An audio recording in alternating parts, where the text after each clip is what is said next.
बिस्मिल्लाहिर्रहमानिर्रहीम। आज हम सेल साइकिल का एक और इम्पॉर्टेंट और न्यू टॉपिक डिस्कस करने जा रहे हैं जिसका नाम है माइटोसिस। हमारी बॉडी में दो अक़साम की जो है ना वो डिवीजन्स होती हैं। एक होती है माइटोसिस, दूसरी होती है मियोसिस। माइटोसिस में क्या होता है कि एक सेल से दो सेल बनते हैं और दोनों में क्रोमोसोम का नंबर जो है ना वो सेम होता है। ये हमारी बॉडी सेल्स में, जो हमारे बॉडी के सेल्स होते हैं। और मियोसिस हमारे जर्म सेल्स में, जैसे कि एग और स्पर्म वगैरह है, स्पर्म वगैरह को बनाने के लिए एक सेल से चार सेल्स बनते हैं और उनमें क्रोमोसोम की तादाद नंबर जो है ना वो क्या होती है, हाफ होती है। तो आज हम स्टडी करने जा रहे हैं माइटोसिस को। माइटोसिस एक ऐसी टाइप है सेल डिवीजन की जिसमें एक पेरेंटिंग सेल डिवाइड होता है तो दो डाटर सेल्स बनते हैं। In the way that number of chromosome, ये जो नंबर ऑफ क्रोमोसोम्स हैं वो क्या हो, सेम हो। फॉर एग्जांपल, अगर पेरेंटिंग सेल में 46 क्रोमोसोम हैं तो उसके डॉटर सेल्स में भी 46 क्रोमोसोम ही होने चाहिए। तो ऐसी सेल डिवीजन की टाइप को हम क्या कहते हैं, माइटोसिस। पहले नंबर पर एक सेल से दो सेल बने और दोनों में क्रोमोसोम्स की नंबर जो है ना वो सेम हो। माइटोसिस को टू फेजेस में डिवाइड किया गया है। एक फेज है कैरियोकाइनेसिस का। कैरियो कहते हैं न्यूक्लियस को। न्यूक्लियस सेल को डिवाइड करने के लिए दो पार्ट्स में डिवाइड किया गया है। पहला तो ये न्यूक्लियस को डिवाइड करना है, दूसरा जो है ना वो साइटोप्लाज्म की डिवीजन है जिसे हम क्या कहते हैं, साइटोकाइनेसिस। कैरियोकाइनेसिस जिसमें न्यूक्लियस की डिवीजन होती है, साइटोकाइनेसिस जिसमें साइटोप्लाज्म की डिवीजन होती है। अब कैरियोकाइनेसिस को चार फर्दर पार्ट्स में डिवाइड किया गया है। पहला है प्रोफेज, दूसरा है मेटाफेज, तीसरा है एनाफेज, चौथा है टीलोफेज। अब प्रोफेज को समझने की कोशिश करते हैं। प्रोफेज, अर्ली प्रोफेज में क्या होता है कि मैंने आपको पहले भी जो स्ट्रक्चर पढ़ाया था क्रोमोसोम की फॉर्मेशन वाला, तो हमारी जब सेल डिवाइड नहीं हो रहा तो हमारा जो जेनेटिक मटेरियल है वो किस फॉर्म में पाया जाता है, क्रोमेटिन के फॉर्म में। अब ये क्रोमेटिन का फॉर्म कंडेंस होना स्टार्ट होगा। जब क्रोमेटिन का फॉर्म कंडेंस होना स्टार्ट होगा तो तब एक स्ट्रक्चर बनेगा जिसे हम क्या कहते हैं, क्रोमोसोम। अब chromosome at this age stage, chromosome इस स्टेज पर ऑलरेडी डबल्ड होता है। डबल का मतलब ये है कि इसके पास दो क्रोमेटिड्स होती हैं।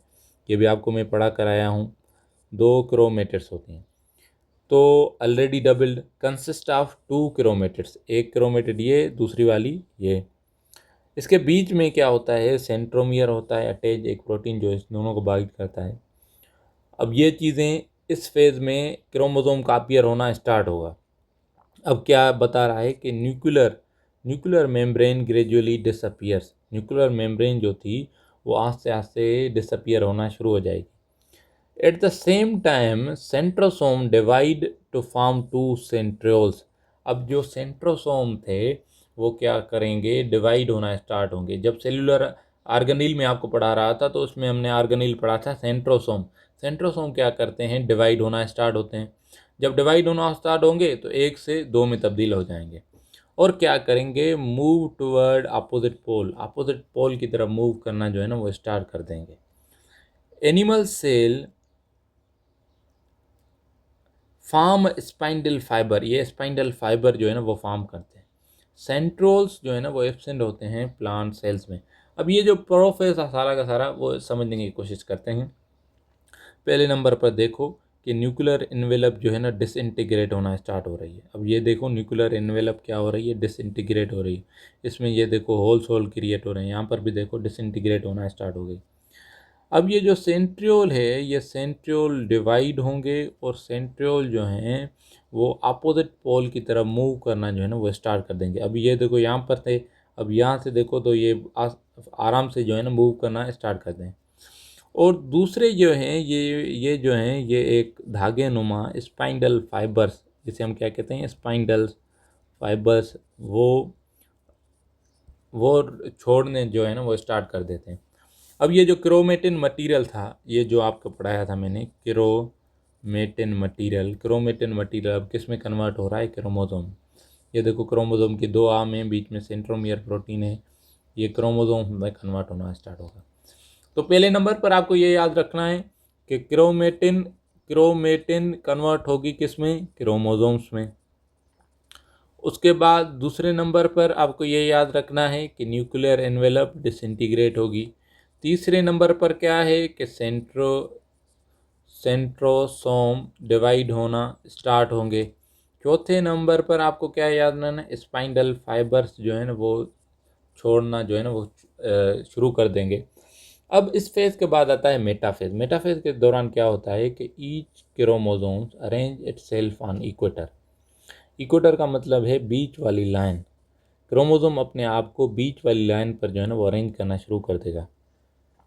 Equator of spindle, each chromosome attach to the separate spindle fibre by its centromere. Centromere के साथ जो है ना स्पाइंडल फाइबर अटैच होगा। अब मेटाफेज की आपको मैं स्टेज दिखा रहा हूँ। यहाँ पर देखो, ये एक स्पाइंडल फाइबर इसके साथ अटैच है, एक इसके साथ, एक इसके साथ, और इक्वेटर रीजन पे क्रोमोसोम ने अपने आप को क्या किया है, अरेंज किया है। क्रोमोसोम ने आपको कर अरेंज किया है। तो इस फेज़ को हम क्या कहते हैं, मेटाफेज। इस फेज़ को हम क्या कहते हैं, मेटाफेज। मेटाफेज के बाद कौन सा फेज़ है, एनाफेज। एनाफेज में क्या होता है कि स्पाइनल फाइबर्स जो है ना वो कॉन्ट्रैक्ट करते हैं। जब स्पाइनल फाइबर कॉन्ट्रैक्ट करते हैं तो सेंट्रोमियर ऑफ क्रोमोसोम्स डिवाइड। अब क्रोमोसोम का जो सेंट्रोमियर है वो क्या होता है, डिवाइड होता है। अब देखो, पहले क्रोमोसोम का शेप यूं होता था। जब ये डिवाइड होगा तो आधा सेंट्रोमियर या आधा क्रोमोसोम्स इस साइड पर चला जाएगा, आधा क्रोमोसोम्स इस साइड पर चला जाएगा। इस स्ट्रक्चर को जहाँ पर ये स्ट्रक्चर होना फॉर्म शुरू हो जाए, जब इसे हम क्या कहते हैं, एनाफेज। और ये क्या करते हैं कि मूव टुवर्ड्स अपोजिट पोल की तरफ मूव करना शुरू कर देते हैं। In this way of set of chromatids, each chromatid is now independent chromosome. अब ये ईच क्रोमेटिड जो है ना वो इंडिपेंडेंट क्रोमोसोम की तरह जो है ना वो बिहेव करना शुरू कर देगी और मूव टुवर्ड अपोजिट पोल की तरफ मूव करना शुरू कर देगी। अब देखो, पहले या क्या थे, दोनों की दोनों क्रोमेटिड्स आपस में मिली हुई थी। जब इन्होंने स्पाइंडल फाइबर्स ने कॉन्ट्रैक्ट करना स्टार्ट किया तो आधी एक क्रोमेटिड इसकी तरफ चली गई, एक क्रोमेटिड इसकी तरफ चली गई। जब दोनों मूविंग टूवर्ड्स पोल करने स्टार्ट कर दें तो इस फेज़ को हम क्या कहते हैं, एनाफेज। इस फेज़ को क्या कहते हैं, एनाफेज। एनाफेज के बाद होता है टीलोफेज। टीलोफेज में क्या देखते हैं, क्या होता है, this stage when the chromatid now called chromosome. अब जो क्रोमेटिड हैं, अब इनको हम क्या कहेंगे, क्रोमोसोम कहेंगे। अब इनको क्या कहेंगे, क्रोमोसोम कहेंगे। रीच एट अ रेस्पेक्टिव पोल, अब ये रेस्पेक्टिव पोल की तरफ पहुंच गए हैं। देयर मूवमेंट सीज, अब इसकी मूवमेंट स्टॉप हो जाएगी। Each pole receive the same number of chromosome, हर एक pole same number of chromosome receive करेगा। और दूसरी इंपॉर्टेंट चीज़ आपको याद करनी है, इसमें ये टीलोफेज में आपको ये पूछा जा सकता है कि न्यूक्लियर मेम्ब्रेन अब रीफॉर्म। न्यूक्लियर मेम्ब्रेन देखो, जो न्यूक्लियर मेम्ब्रेन डिसइंटीग्रेट हो गई थी, अब न्यूक्लियर मेम्ब्रेन फिर से फॉर्म होना स्टार्ट हो रही। न्यूक्लियर मेम्ब्रेन क्यों है, फॉर्म होना स्टार्ट हो रहे। इस वजह से हमारे पास क्या हो गए, टू डाटर न्यूक्लियर, दो डाटर न्यूक्लियर बन गए हैं। अभी साइटोप्लाज्म डिवाइड नहीं किया, अभी न्यूक्लियस ही डिवाइड किया है। अब देखो, ये जो है हमारा टू डाटर न्यूक्लियर, ये भी डाटर न्यूक्लियर है, ये भी डाटर न्यूक्लियर जो है ना वो बनना स्टार्ट होगा। ये इस फेज़ को हम क्या कहते हैं, टीलोफेज। टीलोफेज के फ़ौरन बाद हमारा दूसरा माइटोसिस का जो प्रोसेस है, केरोकाइनेसिस अब यहाँ पर कंप्लीट हो गई। न्यूक्लियस डिवाइड होना कंप्लीट हो गया। अब आएगा साइटोकाइनेसिस, साइटोप्लाज्म का डिवाइड होना। Soon the cytoplasm cell also divide, अब साइटोप्लाज्म भी डिवाइड होगा। Two daughter cells are form. In animal cell cytokinesis take place by developing a construction, बीच में एक कंस्ट्रक्शन डेवलप होगी। एनिमल सेल में क्या होगा, बीच में एक कंस्ट्रक्शन डेवलप होगी। This construction become deep to divide cytoplasm, ये जब डीप होती जाएगी तब साइटोप्लाज्म जो है ना वो डिवाइड होना स्टार्ट होगा टू इक्वल हाफ में। टू डाटर सेल्स जो है ना वो फिर बन जाएंगे, टू डाटर सेल्स जो है ना वो बन जाएंगे।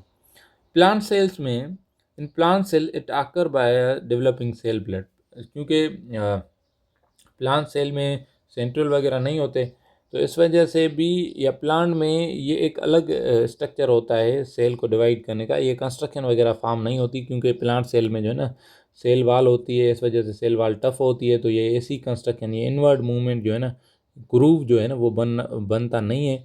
इस वजह से प्लांट में एक सेल प्लेट डेवलप होती है और सेल प्लेट आगे चलकर पूरी परमानेंट सेल वाल बन जाती है। तो ये था पूरा माइटोसिस माइटोसिस के पूरे टाइप पढ़े, हम माइटोसिस के केरोकाइनेसिस पढ़े, फेजेस पढ़े, साइटोकाइनेसिस पढ़ी, केरोकाइनेसिस में प्रोफेज, मेटाफेज, एनाफेज को कम्प्लीटली जो है ना डिस्कस किया। आपका बहुत शुक्रिया वीडियो लेक्चर सुनने के लिए। चैनल को सब्सक्राइब करना ना भूलिए।